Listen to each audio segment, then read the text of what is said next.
bonsoir à tous, ravi de vous retrouver. On y va pour les titres. Des résidents de la NHDC à Saint-Julien-d'Hautemans se sont retrouvés les pieds dans l'eau ce mardi, conséquence des pluies torrentielles qui s'abattent sur l'île depuis ce matin.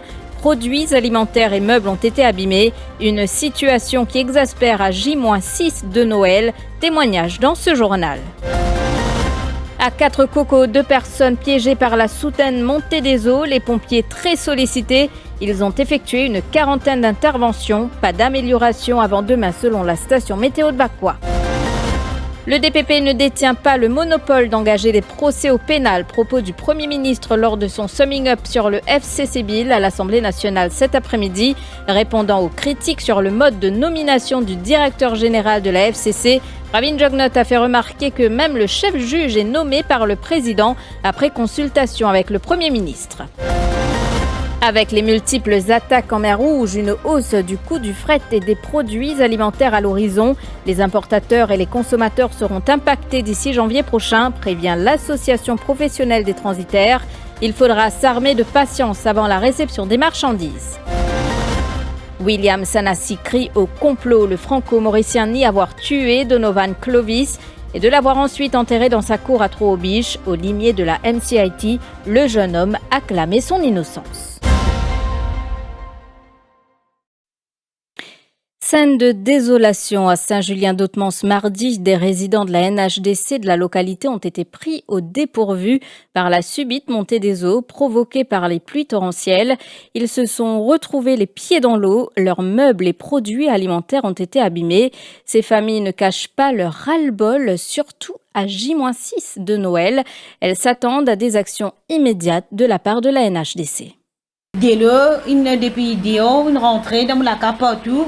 Tout le monde mon besoin mon ban meb tout mouillé sofa tout depuis dehors escalade une descend dans la cour depuis derrière tout il rempli tout ban meb la table tout mouillé mes premières fois nous gagnons dehors petit plein on fait petit mes 3 enfants là dans la casa mon petit travail fini et dans mon fini ban voisin quand ban il donne coup de main mais jamais nous un problème là moi enfin ce qui me a dans fini moi tout ramo pas connaît tu m'as pu dire parce qu'en dans tout là dès lors la casse tout nous fait finir nettoyer acheter nous fait finir là souiller nous nettoyer pour tout ban voisin une donne coup de bébé NHDC ils prennent son responsabilité ça lui nous pas payer oui en NHDC parce que Willy donne la canne pas capable si nous payer parce qu'il mentionné me dire me faire connaître me dire première fois nous avons un problème avec un NHDC bizarre qui était bizarre tout oui nous télévision pas tout le sofa de l'un depuis que moi jusqu'à pas derrière jusqu'à mon salon mon machine à laver mon frigidaire et plein des autres pas derrière des petits pompiers je vois que venir mon gars les temps de travail il arrive et il y a temps jamais pompier qui vient la police n'était passé. Je vais faire nécessaire, j'ai une chaîne photo, mais dernier pompier ligne, j'ai besoin de chercher des résidus dans la cave pour catcher en dos. Mais supposément, j'ai besoin de chercher en dos pour catcher en dos. Mais je n'ai pas fait non, elle est là, comme mon garçon qui me rend d'ordre, il est saleté.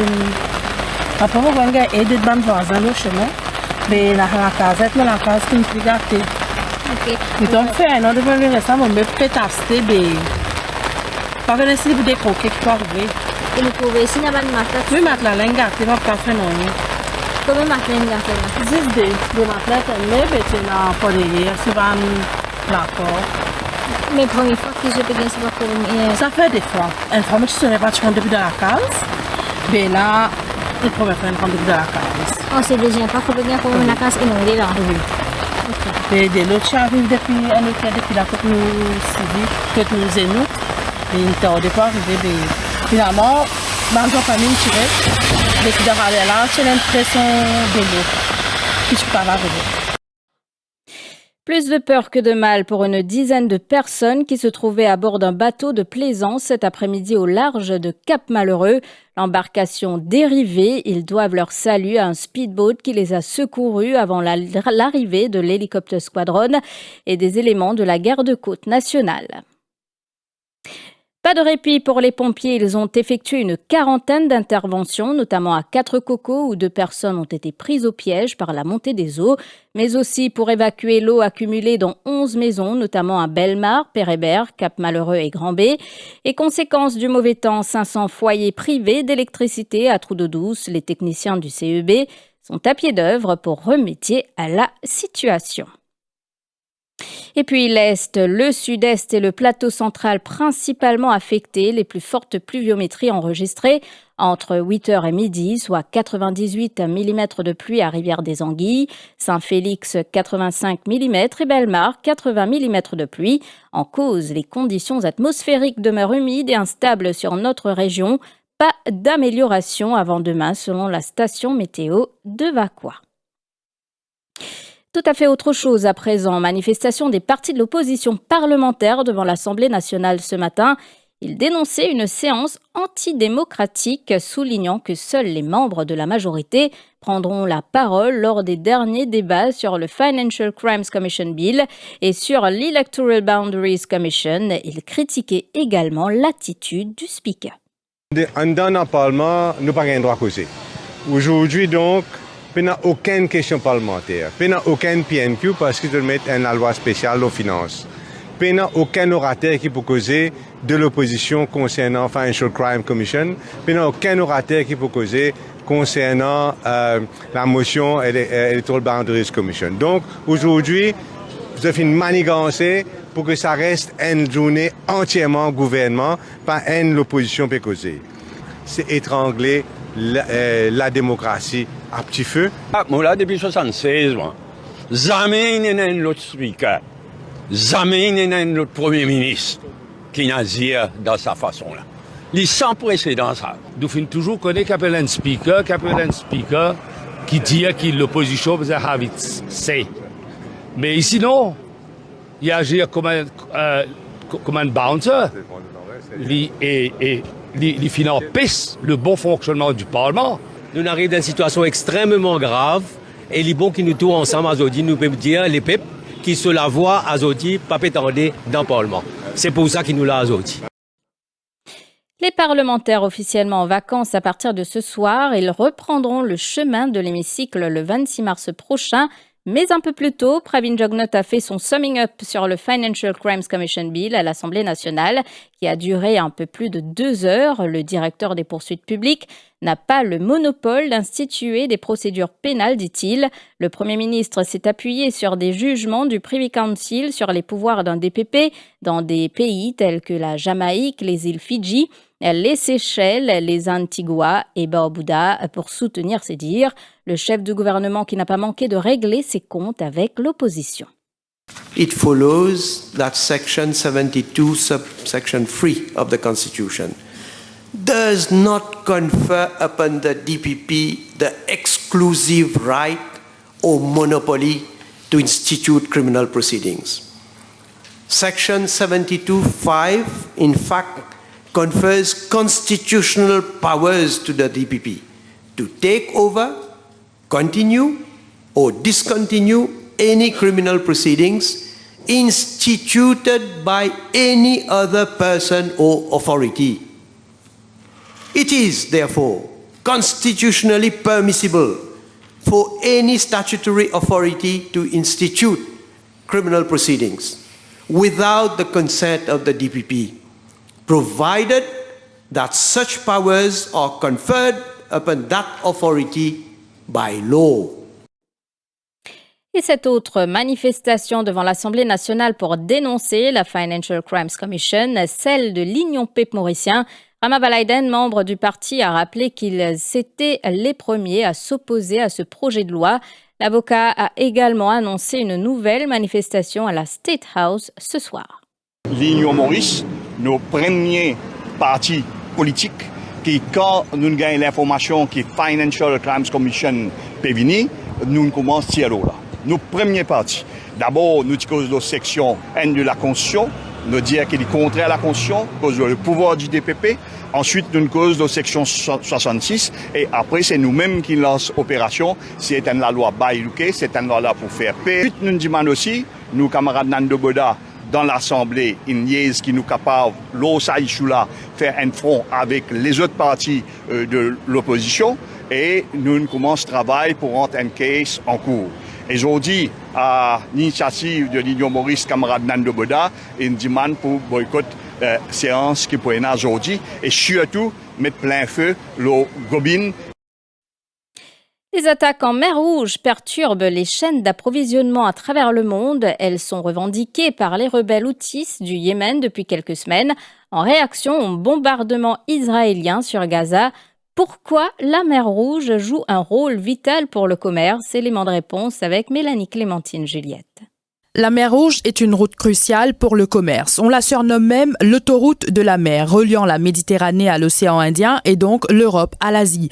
Environ 20 000 navires transitent chaque année par le canal de Suez, porte d'entrée et de sortie des navires passant par la mer Rouge. En empruntant le canal de Suez, les transporteurs économisent du temps et évitent les frais supplémentaires liés au contournement de l'Afrique.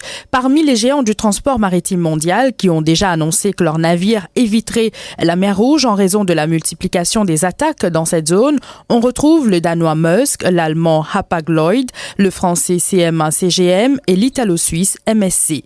Une hausse des prix du fret et des marchandises est inévitable et variera selon la durée de cette crise en mer Rouge. Les États-Unis ne comptent pas rester les bras croisés. Le chef du Pentagone a annoncé hier la création d'une opération militaire multinationale en mer Rouge pour protéger les navires de commerce des attaques répétées des rebelles houthis. La France, le Royaume-Uni et le Bahreïn en font notamment partie.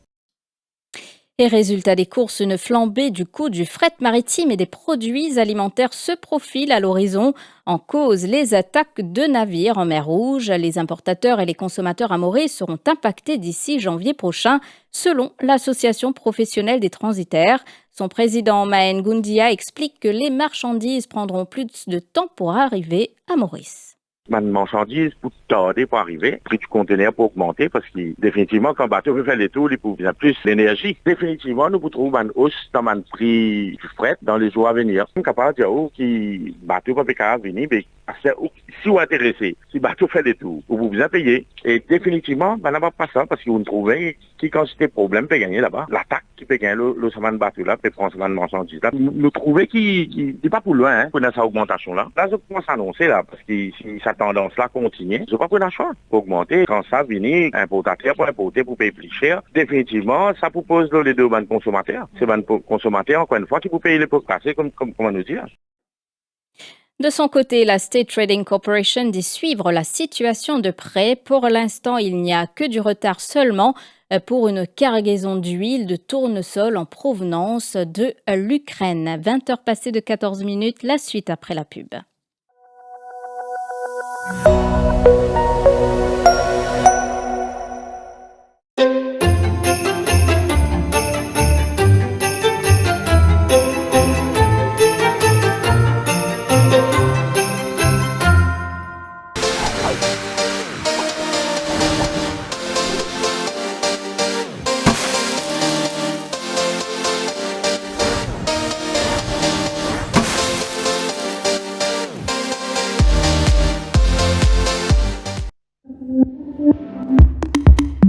Plaît-il et Croissance contient 13 fois plus de fer que le lait ordinaire. Plaît-il et Croissance est source de 12 vitamines, d'oméga 3 et de calcium pour accompagner ta croissance. Plaît-il et Croissance, grandir chaque jour. Après 3 ans, je préfère Bledy Junior pour continuer à l'aider à couvrir ses besoins journaliers en fer, vitamines et calcium dans le cadre d'une alimentation variée et équilibrée.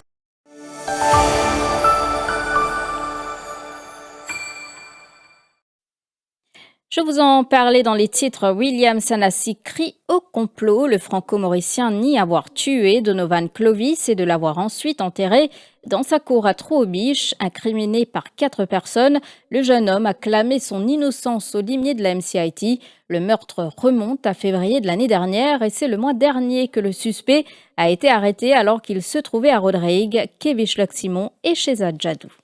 Le suspect a été confronté en révélation de ses 4 amis. Ces derniers avaient l'habitude de se rendre régulièrement chez William Sanassi. Les 4 témoins ont affirmé qu'il est bien celui qui a tué Donovan Clovis. Mais le suspect est catégorique. Il s'agit d'un complot ourdi contre lui pour le nuire. La raison qu'il lui est reproché d'avoir souvent abusé de sa bonté et séjourné chez lui gratuitement. La police attend les résultats d'analyse des ossements retrouvés dans la cour du suspect pour poursuivre l'enquête. En attendant, William Sanassi est maintenu en cellule policière. La police est en attente de certains éléments dans cette enquête avant de les présenter au suspect qui n'a cessé de clamer son innocence dans cette affaire. Les résultats du Primary School Achievement Certificate sont officiels depuis la semaine dernière et ce mardi a marqué le début de l'exercice d'admission en grade 7 pour les enfants ayant réussi aux épreuves malgré les conditions météorologiques difficiles. De nombreux parents ont répondu présents dans les divers établissements scolaires à travers le pays pour procéder à cet exercice. Il passe bien pour l'accueil, nous bien recevoir, nous bien. Nous avons pour Michel Midi. Maintenant, ce travail ici, nous bien contents. C'était un collège qui tu choisis? Bon, bien. Et pour mes collèges, c'était le Lavis. Toi, tu es satisfait de gagner sa collège? Oui. On a démarré à partir de 8h30. Et bien sûr, parce que ce matin, cela s'annonçait quand même du mauvais temps. Il pleuvait beaucoup, donc les parents sont arrivés donc vers les 8h30, 8h45. Mais ce qui est important, c'est qu'ils étaient là d'un air soulagé, contents qu'ils ont pu compléter l'exercice d'admission et contents aussi de l'accueil que, bien sûr, une réserve Z et aussi pour voir l'établissement, pour voir les infrastructures. Et ce qui est intéressant, c'est que j'ai beaucoup apprécié, les parents sont accompagnés de leurs enfants. Parce que non seulement les parents vont admettre leurs enfants ici, mais l'enfant aussi a l'occasion de s'adapter, de voir où ils seront. Et aussi déjà là, les parents, quand nous leur avons parlé, c'est que déjà nous leur montrent comment se rendre au collège. Et puis chaque année, l'exercice d'admission, c'est aussi pour nous de dire un merci aux parents, de faire confiance à notre personnel, de faire confiance au Collège Boudoirie. Et le Collège Boudoirie sera centenaire en 2024. D'accord. Un collège qui a duré, à travers les temps, on ne dit pas 1 an, 2 ans, mais 100 ans. Mais ça, c'est une grande chose. Donc, il y a eu toute une génération d'élèves, de parents et de personnes qui, là, à l'heure du jour, occupent des postes très, très importants dans le pays. Donc, c'est un collège qui tu peux redire? En fait, les préférés de l'Union, mais on a eu avec toujours, c'était en 3e position. Donc, c'est proche de là où vous habitez? Oui. C'est bien passé. C'est bien passé. Et les premiers parents sont arrivés vers 8h et nous, on s'était déjà bien organisés depuis hier, c'est-à-dire les bancs, quelle section. On a la liste du collège, il y a la liste du ministère et on a une autre section pour les extended. Donc, on n'a fait que canaliser les gens et ça se passe très très bien. Et on a aussi des membres du staff qui sont là pour aider ceux qui n'arrivent pas à bien remplir les documents. Et dans le cahier international, les secours tentent de retrouver des survivants dans les décombres après un puissant séisme qui a fait au moins 118 morts dans le nord-ouest de la Chine dans la nuit de lundi à mardi, le plus meurtrier depuis près de 10 ans dans le pays.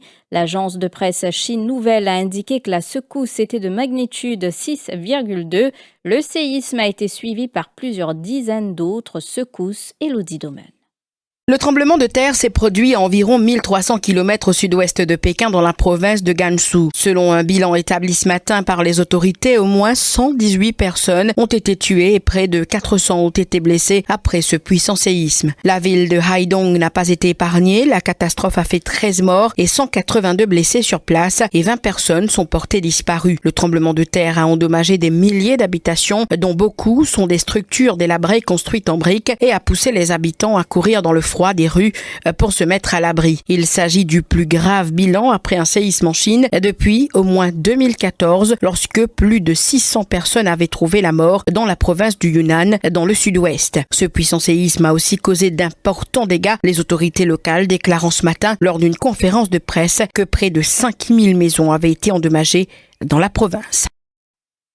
Plus de 200 personnes ont été évacuées dans la nuit de dimanche à lundi dans le nord-est de l'Australie après de fortes inondations qui ont coupé les routes et repoussé des crocodiles vers des villes. L'État du Queensland est frappé par des vents violents et des pluies torrentielles après le passage d'un cyclone tropical. Et des hélicoptères de l'armée australienne ont été envoyés pour secourir les habitants des zones inondées. Gaza est le lieu le plus dangereux au monde pour un enfant, a dénoncé ce mardi un porte-parole de l'UNICEF exprimant sa rage après son retour du territoire palestinien. Lors d'un point de presse régulier à l'ONU à Genève, le porte-parole James Helder, qui a passé près de 2 semaines à Gaza, s'est dit furieux que ceux qui détiennent le pouvoir haussent les épaules face au cauchemar humanitaire infligé à 1 million d'enfants. Et puis les policiers enquêtent dans un wagon calciné alors qu'au moins 4 personnes ont péri dans l'incendie d'un train bondé dans la capitale du Bangladesh. La police accuse les militants de l'opposition d'avoir délibérément saboté le train à l'approche des élections générales. Voilà, fin de cette édition. Merci de l'avoir suivi. Belle soirée à vous.